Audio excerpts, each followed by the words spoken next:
మీరు ఒక ఛాలెంజ్ అన్నారు, ₹3.89 ఎవరైనా కొన్నా కూడా నేను దాని ఛాలెంజ్ స్వీకరిస్తామంట. అయితే మీరు చెప్తుంది ఖచ్చితంగా ₹3.90 కొన్నామని చెప్తున్నారు. బట్ ఈరోజు బయట ప్రాపగండ చేస్తున్నది ఏంటి అంటే ₹5.64 నుంచి ₹5.90 వరకు మీరు కరెంటుని పర్చేజ్ చేశారని. ఎందుకు ఇంత దుబారాగా చేశారు అనేది ఇప్పుడు బాగా చర్చ జరుగుతుంది. అంటే ప్రజల్లోకి ఏం మోటివేట్ చేస్తున్నారంటే వీళ్ళు ఎక్కువ డబ్బులు పెట్టి కరెంటును కొన్నారు. ఏంటి అసలు ఈ మతలబ్ ఏంది? నేనేమంటున్నా ₹3.90 కంటే ఒక్క పైసా ఎక్కువ మేము పే చేసినట్టు చూపించిన ఛత్తీస్గఢ్ పవర్ జనరేటర్కి ఒక్క పైసా ₹3.91 చెల్లించినట్టు ఎవడన్నా నిరూపించినా నేను ఇదే ఛాలెంజ్కి సిద్ధంగా ఉన్నా. సవాల్కి సిద్ధం, ఛాలెంజ్కి ఎవరైనా రావచ్చు. అంటే ఇంకొకటి ఈ లైన్ ఛార్జెస్, ట్రాన్స్మిషన్ ఛార్జీలు చూడండి అమ్మ, ఒక్క నిమిషం. మరి ఇది ఎవడు చెప్పిండు ఈ ₹5.94 అంటే దానికి ఆధారం లేదు. ఇంత గాలి వార్తలు సోషల్ మీడియాలో సృష్టించడం వేరు, ప్రధాన పత్రికలలో ప్రధాన శీర్షికలలో పెట్టించి దుర్మార్గంగా కేసీఆర్ గారి పైన ఒక రాక్షస ఆనందాన్ని పొందుతున్నారు ఈ ప్రధాన పత్రికల వాళ్ళు కొంతమంది. వాళ్ళు ఎందుకు వాళ్ళు కోరుకుంటున్న సమైక్య ఆంధ్రప్రదేశ్ను పడగొట్టిండని, తెలంగాణ రాష్ట్రాన్ని వేరు చేసిండని, వాళ్ళు ఇష్టపడ్డ ఆ సమైక్య ఆంధ్ర సంకనాకి పోయిందని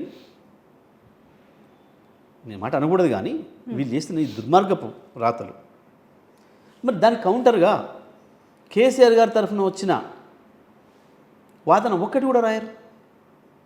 అదే ఇంత పెద్దగా నువ్వు తాటికాయల అక్షరాలతోని 6,000 కోట్ల నష్టం రాసినోడు, మరి అది కాదు వాస్తవం ఇది అని కేసీఆర్ తరఫున చెప్పినప్పుడు అది కూడా రాయాలి కదా. మనకి ఇంగిత జ్ఞానం ఉంటే, నిజమైన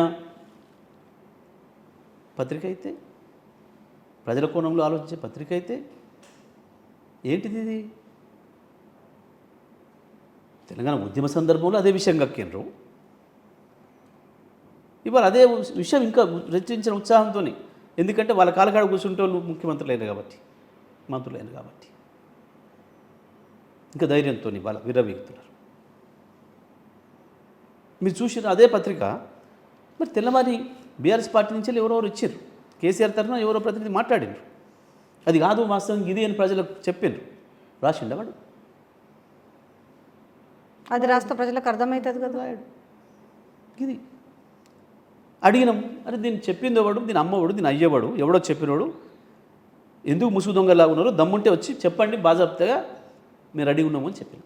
వీడు చెప్పాడు, ఆ ముసుగు దొంగ ఎవడో బయటికి రాడు. మీరు కరెక్టే. ఒక మూకుమ్మడి దాడి జరుగుతుంది. ఒక విధంగా చెప్పాలంటే బీఆర్ఎస్ అంటే కేసీఆర్ గారిని ఒక అష్టదిగ్బంధం చేసినట్టుగా చేసిన మనకు నేపథ్యం కనపడుతుంది.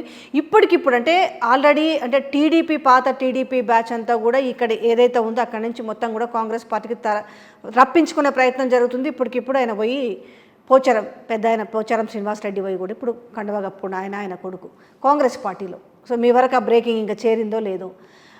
ఎందుకు అంటే మనము ఏపీలో కూడా చూసినాం, ఒక 5 ఏళ్ళు అయితే గవర్నమెంట్లో అది అటు ఇది అవుతున్న నేపథ్యంలో అంటే బీఆర్ఎస్ పార్టీ ఇంక దీంట్లో ఫ్యూచర్ లేదన్నా, ఇప్పుడు అక్కడ ఏంటో మరి పదవులు వస్తాయన్నా ఎవరైనా కావచ్చు. ఇంకా మీ దగ్గర నుంచి ఒక 10 మంది వరకు పేర్లు వినిపిస్తున్న నేపథ్యం, ఆల్రెడీ ఆ లీకులు కూడా వస్తున్నాయి. మరి ఆ లీకులు ఎట్లా వస్తున్నాయో తెలియదు, కానీ ఇంకో 10 మందో ఇంకా బీఆర్ఎస్ ఎల్పీ విలీనం అంటున్నారు. ఒకవేళ బీఆర్ఎస్ విలీనమే జరిగింది అనుకోండి, ఏంటి వాట్ నెక్స్ట్ బీఆర్ఎస్? అది జరగదమ్మా, ఎవరో ఒకరిద్దరు బలహీనలు ఉంటే ఉండవచ్చు. గతంలో కూడా చూసినాం మనం, మేము కూడా చేర్చుకున్నాం ఆనాడు అడ్డగోలుగా చేర్చుకున్నాం. కానీ ఏం జరిగింది అల్టిమేట్గా? మాకు మేము బలం చిక్కినామా? ఏమన్నా బలహీనమైనాం. ఇప్పుడు అదే రిపీట్ అవుతుంది. మొన్న ఎలక్షన్లో పోయినాడు కాంగ్రెస్ పార్టీకి 4 సభ్యులు అసెంబ్లీలో, ఇవాళ 65తో వచ్చిండ్రు, 64తో వచ్చిండ్రు. బీఆర్ఎస్ కూడా గట్లే వస్తుంది. అంటే మీకు బాధ భయం అయితే లేదా? దానికి భయపడి ఉంటుందా?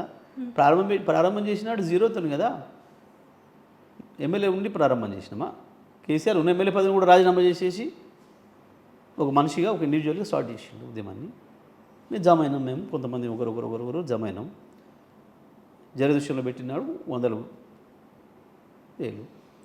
ఆ నుంచి ఎట్లా వచ్చినాం? కానీ అయ్యాల సెంటిమెంట్ కదా, అయ్యాల మనకు అవసరం ఏముందో మీకు తెలుసు, తెలంగాణ రాష్ట్ర పరిస్థితి ఏముందో తెలుసు, తెలంగాణ రాష్ట్రానికి ఏం కావాలో తెలుసు.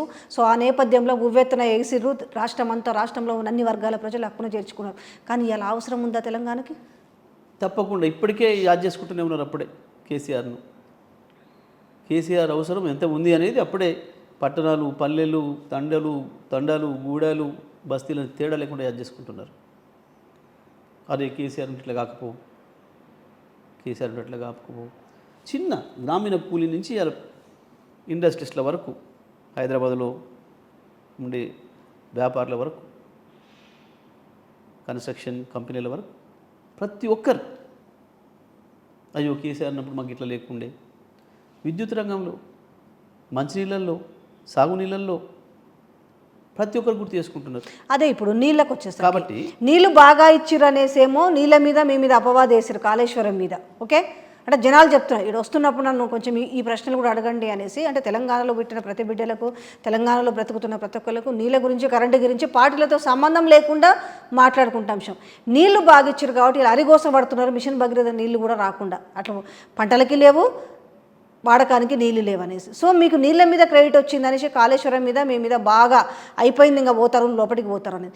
రెండోది కరెంటు విషయంలో కూడా 2014 ముందు ఎలాంటి అవస్థ చూసిందో, ఎలాంటి గోస చూసిందో తెలంగాణ, అలాంటిది మీకు ఆ క్రెడిట్ వచ్చింది కాబట్టి ఆ క్రెడిట్ని మళ్ళీ మీ మీద బురద చల్లడానికి ఇప్పుడు కరెంటు తీసుకొచ్చారు. ఒక్కొక్కటి తీసుకుంటూ ఇక్కడి నుంచి పార్టీని ఖాళీ చేసుకుంటూ ఏది ఏమైనా కేసీఆర్ని జైల్లో పెట్టడమే ధ్యేయంగా పనిచేస్తున్నారా అంటే ప్రస్తుత పరిస్థితులు చూస్తే అవునని అనిపిస్తుంది. ఒకవేళ ఈ జైలు అనే ప్రస్తావన వచ్చి జైలుకు పోతే ఎలా ఉండబోతుంది? మళ్ళీ బేస్మెంట్ కానీ ఉన్న కొంతమంది గుప్పెడు మంది కానీ ఏం చేయబోతారు? మా కేసీఆర్ని జైలు పంపడం అనేది సాధ్యం కాని విషయం. ఎందుకంటే ఒకటి అన్ని అబద్ధాలుగా తేలిపోతున్నాయి. కాళేశ్వరంలో ఏందో అనుకున్నారు, ఏమీ లేదు, తేలిపోయింది. కరెంటు విషయంలో ఏంది అనుకున్నారు, తుస్మన్నది. ఫోన్ ట్యాపింగ్ అన్నారు, అయిపోయింది, గాలిపోయింది. వరుసగా ఒకటి కేసీఆర్ మల్లెపువ్వులాగా బయటకు వస్తాడు. వీళ్ళు ఎంత కాకిగోల చేసి, ఎంత అరిచి, ఎంత విచారణ చేస్తే మాకే అంత లాభం. ఇవాళ మీరు చూస్తున్నారు విద్యుత్ విషయంలో చర్చ జరుగుతుంది. ఎంత జరిగితే అంత ప్రజలకు పోతుంది, ఎడ్యుకేట్ అవుతున్నారు ప్రజలు. అవ్వాల వీళ్ళ కాకిగోల, వీళ్ళ కాకి మాటలు. ఎందుకంటే అబద్ధం అనేది ముందు ఊరేగుతుంది. నిజం ఒక్క అడిగేసరికి ఆ అబద్ధం 100 అడుగులు పోతుంది. నిజం నిలకడ మీద వస్తుంది. ఇవన్నీ మనం విన్నాయే. ఇప్పుడు జరుగుతుంది కూడా గదే. ప్రజలు ఇవాళ ఆలోచిస్తున్నారు, అరే నిజమే కదా. నిన్న మొన్న నాతో కూడా చాలామంది అంటున్నారు, మిత్రులు అన్నట్టు, ఏందన్నా మీరు ఇంత స్పష్టంగా ఉంది, ఎన్నికల ముందు మీరు ఎందుకు చెప్పలేకపోయిన ప్రజలకి, ఇది ఇంత వాస్తవం, నిజమే కదా, మేము కూడా అప్పుడు ఆలోచించలేదు, నమ్మినాం. కొంతమంది రిపోర్టర్ మిత్రులతో సహా, నిజమేనా మేము ఆలోచించలే, గవర్నమెంట్ టు గవర్నమెంట్ లంచం ఎట్లా వస్తుంది, ఎక్కడైనా కిక్ బ్యాక్స్ అంటే కిక్ బ్యాక్స్ అంటే ఏంది? ఒక 50 రూపాయలు ఉన్న వస్తువులకు 100 రూపాయలు నేను మీకు 100 రూపాయలకి ఇచ్చి 100 రూపాయలు మీకు ఇచ్చి నేను గవర్నమెంట్ నుంచి సాటుగా మీ కాడ 10-20 తీసుకోవడం అనేది కిక్ బ్యాక్స్. స్కామ్ అంటే అదవుతుంది. మరి ఇవాళ ప్రభుత్వ రంగ సంస్థ నుంచి ప్రభుత్వ రంగ సంస్థ ఇచ్చింది పైసలు, మరి అది సాటుగా తెచ్చి ఇస్తుందా ప్రభుత్వం? ఉండొచ్చేమో. ఇప్పుడు మరి ఈ 6,000 కోట్లు, ఈ ప్రబుద్ధులు చెప్పిన 6,000 కోట్లు రమణ్ సింగ్ తీసుకొచ్చి కేసీఆర్ గారికి ఇస్తారా? అవుతుందా? ఆయన బీజేపీకి సంబంధించిన ముఖ్యమంత్రి. మరి దత్తాత్రేయ సమక్షంలోనే జరిగింది. మరి దత్తాత్రేయ గారికి ఏమైనా మాట ఇచ్చిరా? జరుగుతుందా ఇట్లా ఎక్కడైనా ప్రపంచంలో? ఇవాళ ఈ బిహెచ్ఎల్కి ఇచ్చిండ్రు జెన్కో నుంచి, బిహెచ్ఎల్కు డబ్బులు పోతాయి. బిహెచ్ఎల్ నుంచి ₹1 క్యాష్ డ్రా చేసేసి లంచం తెచ్చి ఇస్తాడు ఆ చైర్మన్. సాధ్యమవుతుందా? ఇది ఎక్కడన్నా ఉంటుందా అసలు ఈ ప్రపంచంలో? ఎక్కడన్నా ప్రభుత్వం నుంచి ప్రభుత్వానికి లంచాలనేది? ప్రభుత్వ రంగ సంస్థ ఒకటే సెకండ్ కదా దొరికేది. దాంట్లో ఇట్లా తీస్తే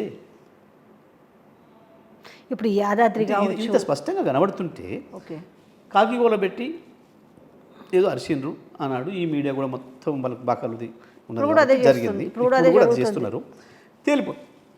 తేలిపోతుంది. ఏమో మరి వాళ్ళు తేలుతారో మీరు తేలుతారో మరి అనేది తెలుస్తుంది. వాస్తవాలు తేలుతాయి, నిజం బయటకు వస్తుంది.